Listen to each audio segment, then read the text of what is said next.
Welcome to the Deep Dive. We're your shortcut to getting truly well-informed. Today, we're digging into a political thriller called The Mandate. It's quite something. Our mission really is to unpack its core idea and the themes it explores. It paints this picture of a near-future America turned upside down by, a pretty radical executive plan. And our sources give us a pretty detailed look at the story, the people involved, and this fictional blueprint they call Project 2025. So, The Mandate throws you right in, doesn't it? Straight into the aftermath of a new administration taking power. As a political thriller, what grabs you first is just the the sheer speed and scale of the changes happening. It's immediate. Well, absolutely. And what's really compelling is how the film presents Project 2025. It's not vague. It's this incredibly detailed, pre-written agenda, ready to go. The goal: consolidated executive power fast, take apart federal agencies, roll back civil liberties, bang, bang, bang. And the film really highlights this with this terrifying efficiency. It feels almost like a hostile corporate takeover. You know, they mentioned a 180-day playbook, a whole stack of executive orders just waiting for day one. Wow, that level of pre-planning is intense, like you said, a corporate takeover. So beyond the mechanics of it, what's the film really about? What are the core themes it's wrestling with? Well, at its heart, I think The Mandate is exploring the erosion, the systematic erosion of civil liberties. It shows how basic rights, things like reproductive freedom, LGBTQ plus protections, even freedom of speech and privacy, are deliberately targeted. And it makes it clear these aren't just random. It's presented as a cohesive strategy, all planned out basically to control people. And it sounds like it goes even further than just taking rights away. It gets into actually using the government against people. Exactly. That's a huge part of it.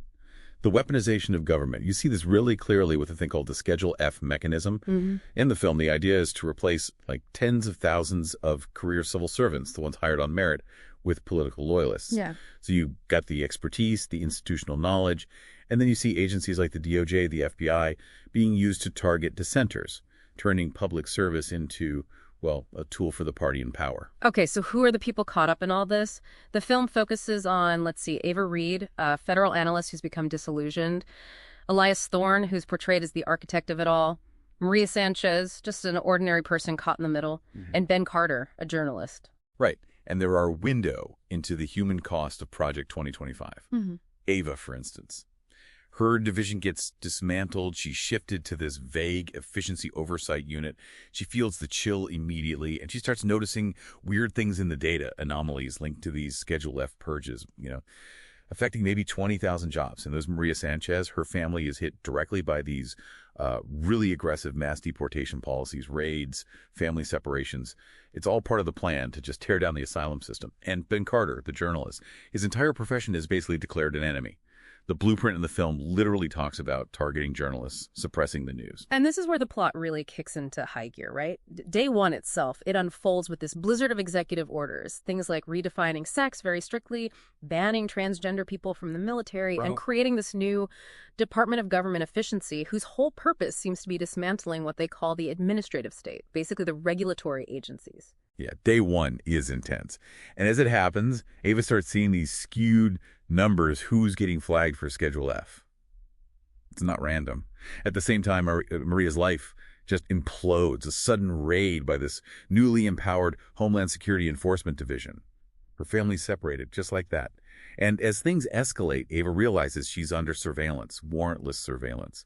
She has to go underground. And the film depicts them digging up old laws, using them in new ways. Precisely. The revival of the Comstock Act. It's this old obscenity law, over a century old.